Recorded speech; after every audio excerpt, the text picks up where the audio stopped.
Sarah Martinez had always been different from other girls in her small Texas town. While her classmates spent weekends at the mall or watching movies, she could be found at her grandfather's ranch, learning to shoot targets with his old hunting rifle.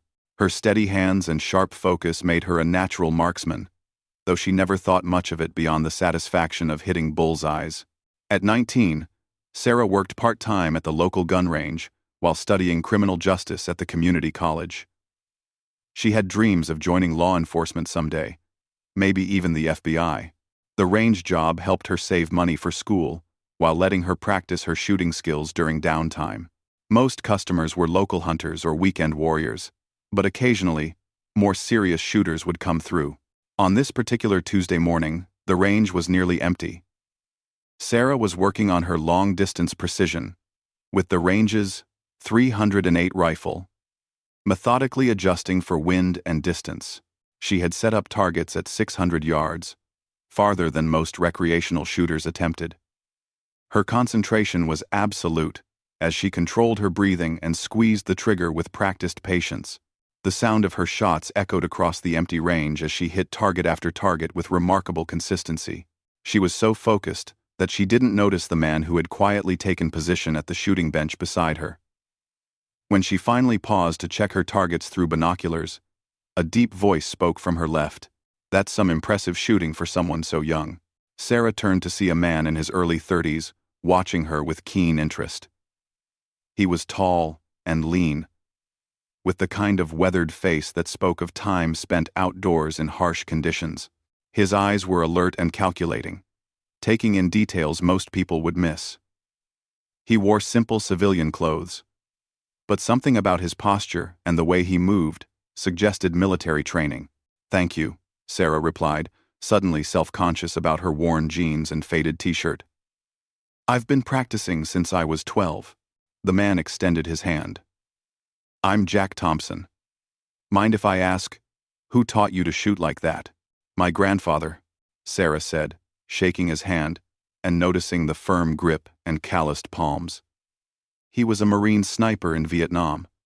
Said I had natural talent, but talent without practice is useless." Jack nodded approvingly. "Smart man. Most people think shooting is just pointing and pulling the trigger. They don't understand the science behind it. Calculating distance, wind speed, bullet drop, breathing control." As they talked, Sarah learned that Jack was passing through town on his way to visit family. He mentioned being in the military, but was vague about details. There was something about him that commanded respect, not arrogance, but quiet confidence born from experience. "Would you mind if I watched you shoot a few more rounds?" Jack asked. "It's rare to see someone your age with that level of skill." Sarah felt a mix of nervousness and pride as she returned to her shooting position. She was aware of Jack observing her every movement. How she positioned her body, controlled her breathing, and followed through on each shot. She tried to maintain her usual rhythm, but knowing she was being evaluated by someone who clearly understood marksmanship made her more conscious of her technique. She fired 10 rounds at the 600-yard target, each shot carefully aimed and executed. When she lowered the rifle, Jack was studying her targets through his own binoculars, a look of genuine surprise on his face. 8 out of 10 in the kill zone, 2 just outside, he said, setting down the binoculars. "That's better than some professional snipers I've worked with." Sarah felt a flush of pride, but tried to remain modest. "I still have a lot to learn. My grandfather always said, precision shooting is a lifetime pursuit." "He's right about that," Jack agreed. "But you've got something that can't really be taught. Natural shooting instinct, and the discipline to develop it properly." They spent the next hour discussing shooting techniques, different rifle platforms, and the mental aspects of precision marksmanship. Jack shared stories about competitive shooting circuits and mentioned some of the advanced training programs he'd been through, though he remained mysterious about his exact military role. As the morning progressed, other customers began arriving at the range. Jack glanced at his watch and seemed to make a decision. "Sarah, I've got something in my truck that I think you might find interesting," he said. "Would you like to see it?" Curious but cautious, Sarah followed Jack to the parking lot, where a black pickup truck sat under the shade of an old oak tree. He unlocked a heavy-duty gun case in the truck bed and carefully lifted out what was clearly a military-grade rifle, unlike anything Sarah had ever seen up close. The weapon was massive and intimidating. A Barrett. A .50 caliber sniper rifle. With a scope that looked like it belonged on a telescope. The entire setup probably weighed close to 30 pounds and looked like it could stop a vehicle. "This is a Barrett M82 A1, Jack explained, handling the rifle with practiced ease. "It fires .50 caliber BMG rounds, effective out to nearly 2,000 yards. It's what we use when we need to reach out and touch someone at extreme distance." Sarah stared at the weapon with a mixture of awe and respect. She had read about Barrett rifles in magazines and online forums, but had never imagined she would see one in person, let alone be this close to it. "It's incredible," she said softly. "I can't imagine the precision required to use something like this effectively." Jack studied her face carefully, as if weighing some internal decision. "Actually, I was wondering if you'd like to try it." Sarah's eyes widened in surprise. "Are you serious? I've never shot anything even close to this powerful." "The fundamentals are the same," Jack said. "Just scaled up. The rifle does most of the work if you can handle the recoil and understand the ballistics. Question is, do you think you're ready for it?" Sarah's heart was racing. This was the kind of opportunity that might never come again. She thought about her grandfather's lessons about respecting firearms and never backing down from a challenge if you were prepared for it. "What would I be shooting at?" she asked. Jack pointed toward the far end of the range where steel targets were set up at various distances. "There's a steel plate at 800 yards. It's about the size of a dinner plate. If you can put a round anywhere on that target with this rifle, I'll be impressed." Sarah took a deep breath. "Okay, I'll try it." Jack smiled for the first time that morning. "Good. But first, let me explain what you're dealing with here. This isn't like your grandfather's hunting rifle." Jack spent the next 20 minutes explaining the Barrett's specifications and safety procedures. The rifle fired .50 BMG rounds that traveled at over 2,800 feet per second and generated tremendous recoil. The muzzle brake helped control some of the blast, but Sarah would still need to brace herself properly to handle the kick. "The most important thing is your shooting position," Jack explained as they returned to the range. "This rifle will teach you respect real quick if you don't position yourself correctly." They set up at the range's longest shooting bench, designed for precision rifles. Jack helped Sarah adjust the bipod legs and showed her how to properly shoulder the massive weapon. The Barrett's weight made it stable once positioned, but getting comfortable behind it took some adjustment. "The scope is already zeroed for 800 yards, Jack said, pointing to the steel target that looked impossibly small in the distance. "Just like with your grandfather's rifle, find your natural point of aim, control your breathing, and squeeze the trigger straight back." Sarah settled in behind the rifle, feeling dwarfed by its size and power. Through the high-powered scope, the distant steel target appeared much closer, though still challenging. She could feel Jack watching her closely as she went through her pre-shot routine, adjusting her position until everything felt natural. "The trigger brake is clean at about 4 pounds, Jack advised. "Trust your fundamentals." Sarah took several deep breaths, letting her heart rate settle.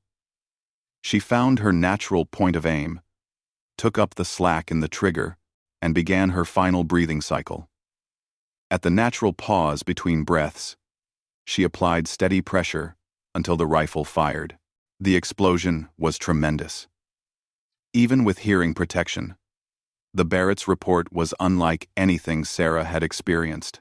The recoil drove the rifle back against her shoulder with surprising force, though the weapon's weight and design managed the energy better than she had expected. Through the scope, she could see the steel target swinging wildly from a solid hit near the center. "Outstanding!" Jack exclaimed, genuine enthusiasm in his voice.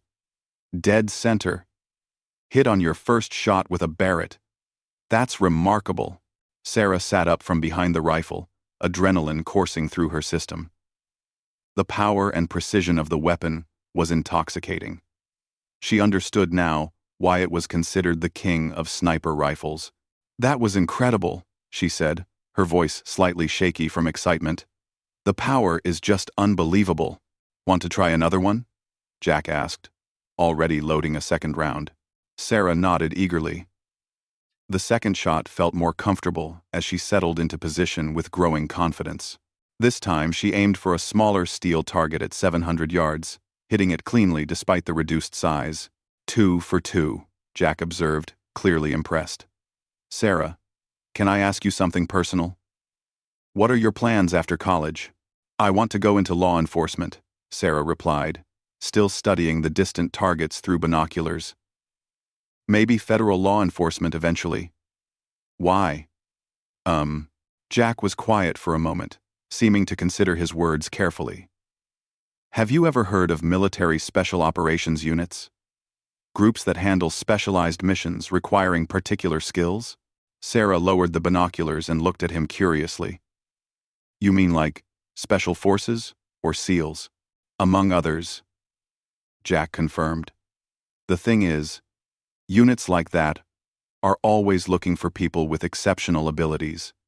Natural marksmen like yourself are especially valuable." Something in his tone made Sarah pay closer attention. "Are you recruiting for the military?" Jack smiled. "Let's just say, I know people who would be very interested in meeting someone with your shooting ability and maturity. The question is whether you'd be interested in opportunities that might take you beyond traditional law enforcement." Sarah felt a thrill of excitement mixed with uncertainty. This conversation was taking an unexpected turn that could change everything about her future plans. "What kind of opportunities?" she asked. "The kind that would let you use your skills in ways that really matter," Jack said. "Protecting people who can't protect themselves. Serving your country at the highest levels. Working with the best of the best." Before Sarah could respond, her phone buzzed with a text message. Jack glanced at his watch and frowned slightly. "I need to make a call," he said. "Would you mind keeping an eye on the Barrett?" Sarah nodded, honored to be trusted with such an expensive piece of equipment. Jack walked toward his truck, phone already pressed to his ear. Even from a distance, she could tell the conversation was serious from his body language and the intensity of his gestures. While she waited, Sarah studied the Barrett more closely. The craftsmanship was extraordinary. Every component precisely machined and fitted. The scope alone probably cost more than her car. She carefully examined the rifle's features, trying to memorize details she could share with her grandfather. She noticed other shooters at the range stealing glances at the massive rifle. Word had apparently spread that someone was shooting a Barrett, and a small crowd was beginning to gather at a respectful distance. Sarah felt both proud and slightly overwhelmed by the attention. Jack returned after about 10 minutes, his expression more serious than before. He glanced around at the growing crowd and made a decision. "Let's pack this up," he said quietly. Too many curious eyes. As they carefully secured the Barrett in its case, Jack seemed lost in thought. Finally, he turned to Sarah with a determined look. "Sarah, I'm going to be direct with you. I'm a Navy SEAL, and I've been watching shooters around the country looking for exceptional talent. What you did today, hitting targets at long range with an unfamiliar rifle system, that's not normal. That's special operations level marksmanship." Sarah felt her world shift slightly. She had suspected Jack was military, but Navy SEAL was at another level entirely. These were the elite warriors she had read about and seen in movies. "I don't understand," she said. "Are you offering me something?" "I'm offering you a chance to be evaluated," Jack replied. "There are opportunities in special operations for the right people, especially people with your shooting ability and apparent mental toughness. But it would mean changing your entire life plan." Sarah's mind raced.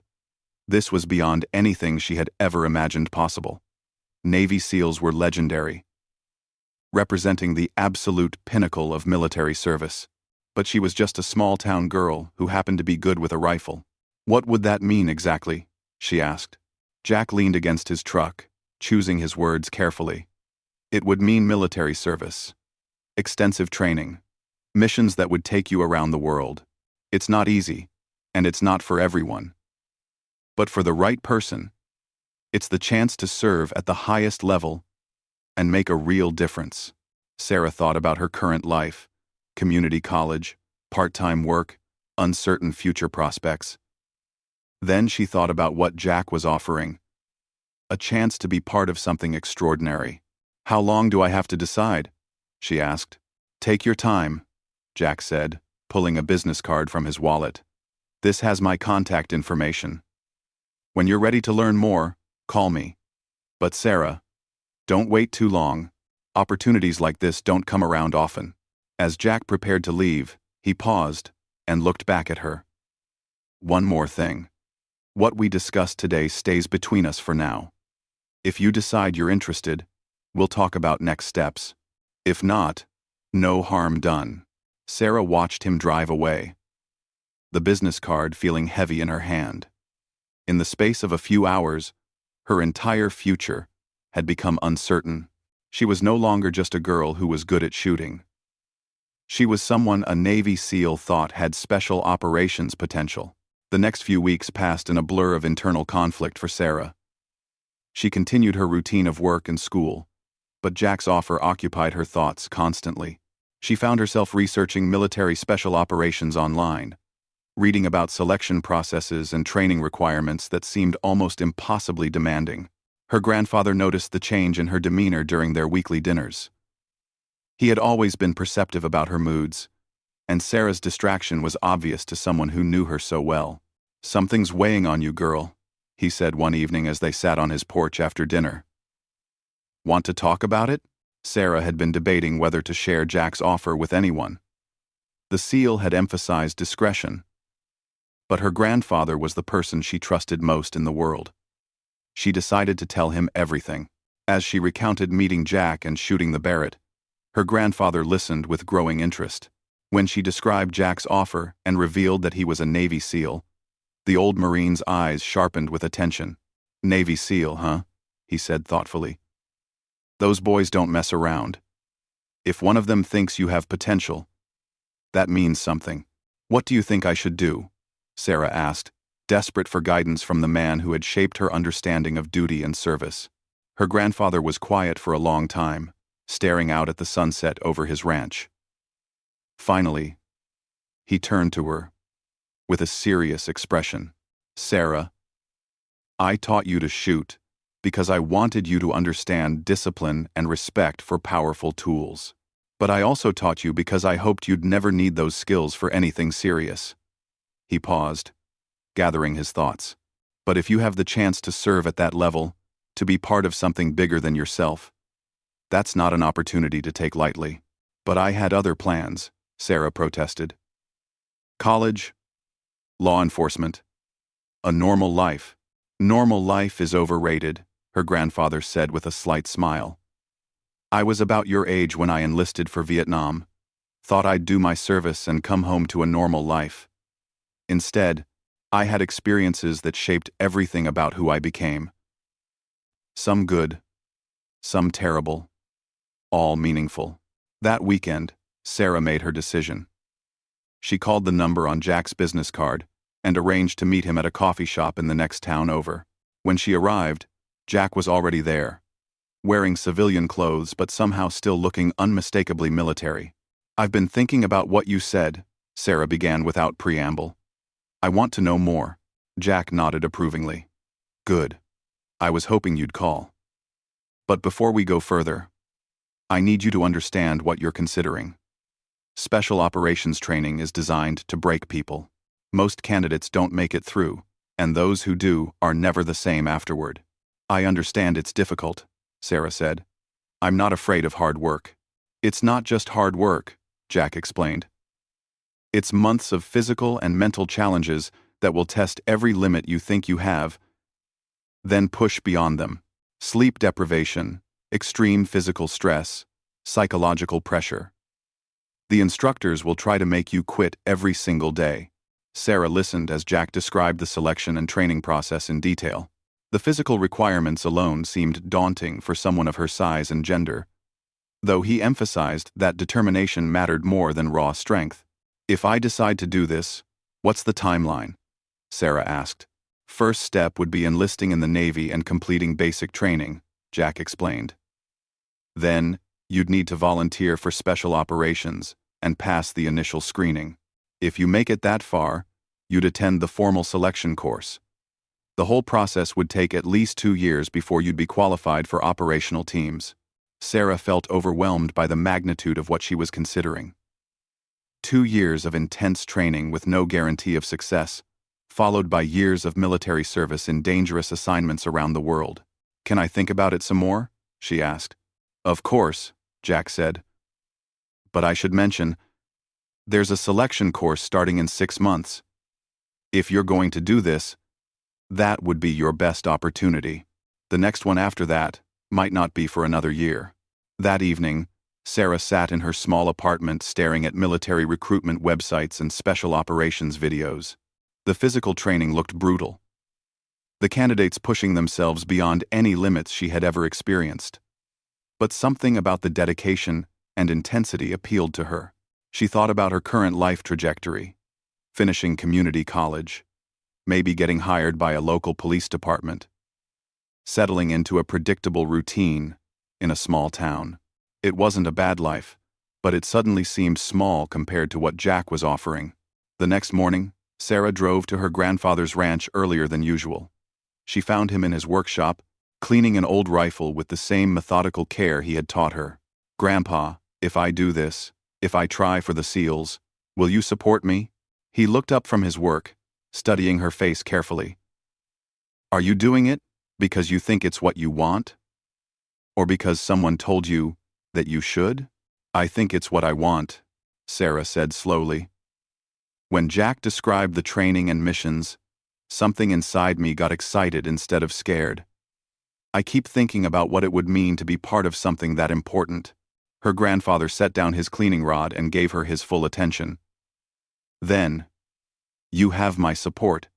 But Sarah, once you start down this path, there's no going back to who you were before. Make sure you're ready for that." 3 weeks later, Sarah walked into the Navy recruiting office in the county seat. She had spent the intervening time getting into the best physical shape of her life and researching everything she could about naval special operations. The recruiter, a senior petty officer with multiple deployments under his belt, was initially skeptical when Sarah expressed interest in special operations. Few women had attempted the selection course, and even fewer had succeeded. "Ma'am, I have to ask, why SEALs specifically? The Navy has lots of other challenging opportunities that might be more suited to your background." Sarah thought about Jack's Barrett rifle and the moment when she had realized she was capable of more than she had ever imagined. "Because I want to find out what I'm really capable of," she said simply. "I want to serve at the highest level possible." The recruiter studied her for a long moment, then pulled out the enlistment paperwork. "All right then. Let's see if you really mean it." As Sarah signed the documents that would change her life forever, she thought about that Tuesday morning when she had been just another girl practicing at the gun range. Jack's decision to let her try the Barrett had revealed possibilities she never knew existed. 6 months later, as she stood in formation with other special operations candidates at the beginning of the most challenging experience of her life, Sarah remembered Jack's words about finding out what she was really capable of. The girl who had been just practicing was gone, replaced by someone ready to discover her true limits. The instructor's voice cut through the morning air like a blade. "Welcome to Special Operations Selection. Most of you will quit before this is over. The few who remain will become something different than what you are today." Sarah gripped her gear tighter and smiled grimly. She was ready to find out which category she belonged in. The Barrett had shown her that she was capable of hitting targets she never thought possible. Now it was time to discover what other impossible targets were within her reach.